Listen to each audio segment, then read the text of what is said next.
I'm Dr. Joe Mazey of Body Logic MD of Chicago, and welcome to my 10-day detoxification. As I mentioned in previous videos, I'm going through a detox program, and I'm just going to be keeping a video log of how it goes and what I'm doing. So, what I'm doing right now is I'm actually cooking for my day one dinner, and I'm not running a cooking show here, so I'm not going to go into too much detail of what I'm doing, but I'll mention it a little later. And hopefully my wife won't walk through the door, because if she sees that I'm cooking, she may, pass out from shock. But anyways, what I'd like to do is just give an overview of what my detox program includes and what's going to happen over 10 days. So hopefully you're involved in it and you could follow along. But there's a lot of good detox programs out there that run for various lengths of time. Some of them are a month long. Some people detox even longer if they feel the need to. There's also some very crazy detox programs out there that I don't feel are very healthy. I heard of one where you drink basically water with lemon, maple syrup, and cayenne pepper. That's not offering very good nutrition to get through a detox program, and doesn't really hit some of the major points that you need to accomplish to actually detoxify yourself. So, like I said, the program I like to do is 10 days long.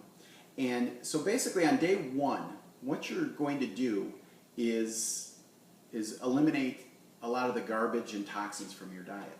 And that starts with any processed foods with artificial flavors or colors, or preservatives or anything packaged. You want to get that out of your diet. Also, caffeine. This is probably one of the toughest things for people to eliminate. I actually worked all night in the ER last night, and so I usually grab my cup of coffee on the way home, and I let it go. I didn't get it today, and I thought I was really going to pay a price because I'm used to having caffeine. But actually, I felt pretty good. So that's a tough one to eliminate, but you may want to gradually eliminate that from your diet, but it's important to do so. You also want to eliminate sugar and anything made with refined flour, any baked goods, anything that's considered a simple carbohydrate. So, and that's day one. We don't take any supplements on day one. That starts on day two. So what I did today was, when I got home from work, I made myself a bowl of oatmeal, which is allowed, and then later on in the day, I made a vegetable omelet for lunch. And I've been, I've had some snacks with, some almonds, and I've also had some fruit throughout the day. So going forward, what's going to happen on day two is we start eliminating things from our diet. So the first thing we're going to eliminate on day two is dairy products, which includes eggs and cheeses and milk. That's one reason I made myself an omelet today, because I thought, well, it's going to be 10 days before I get that, so I thought I'd plan ahead and have an omelet today. So on day two, you get to keep everything else in your diet that you had on day one, except the dairy and eggs. And the reason we're eliminating this is because one thing we want to do throughout the 10 days is eliminate foods that have a high potential to cause an allergic reaction or have a high potential to cause a sensitivity. This will be a big impact on the body and inhibits your ability to detoxify. So dairy has a high potential for sensitivities, and there's a lot of people out there who are sensitive to dairy, so we eliminate that from the diet.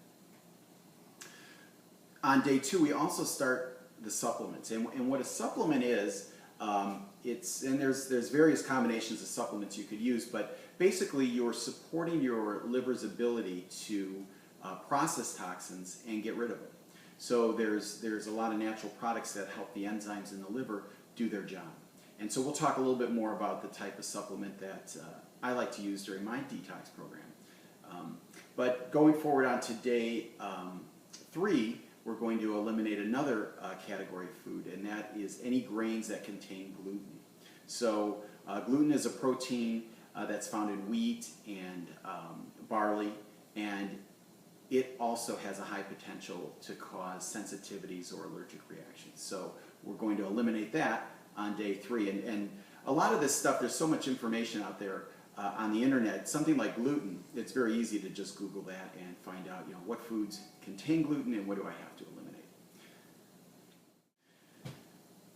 So moving on to day 4, we are now going to eliminate all grains, not just the ones with gluten.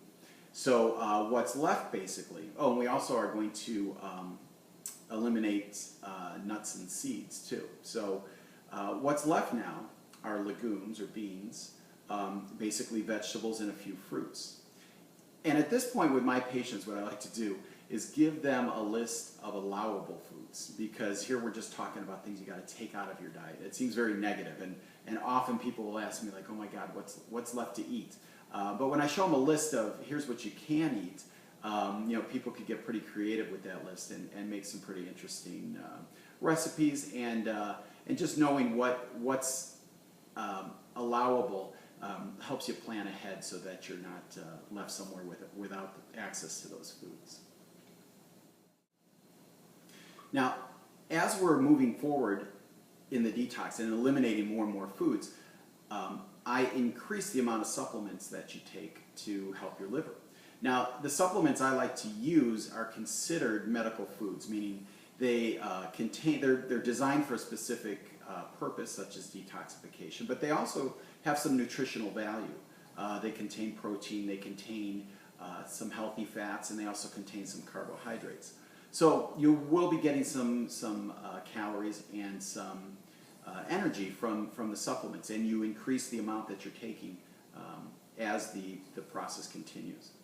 And another point I want to make clear is that as you're eliminating foods, you shouldn't be starving yourself. Just because you're eliminating or reducing the types of foods you can eat, you should still be eating plenty of food and not starving yourself, because you need energy. Your body needs energy to chemically process toxins and remove them from your body. So you don't want to deprive yourself of calories.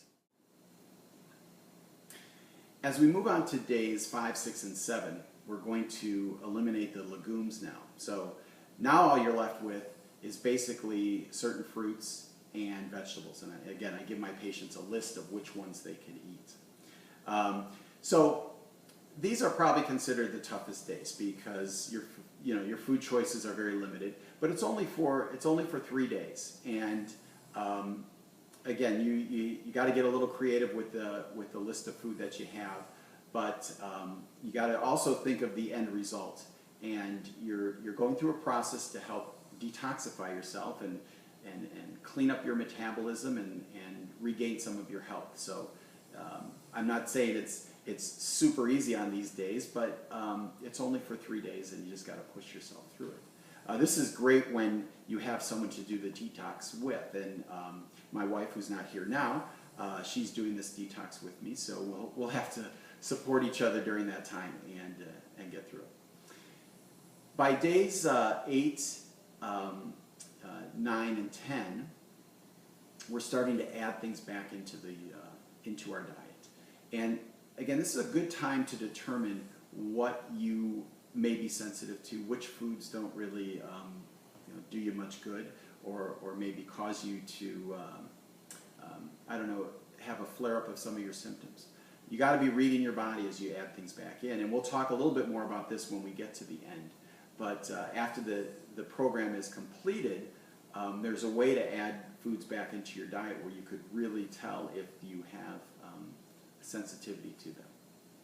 So anyways, this is day 1, and what I'm doing right now, again, as I'm cooking dinner, I'm actually cooking up some navy beans here, which I've never done before, so I'll have to let you know tomorrow how that turns out. But as we were shopping ahead of time, picking up food for the whole program, my wife found some exotic brown rice, and I have some pumpkin seeds here.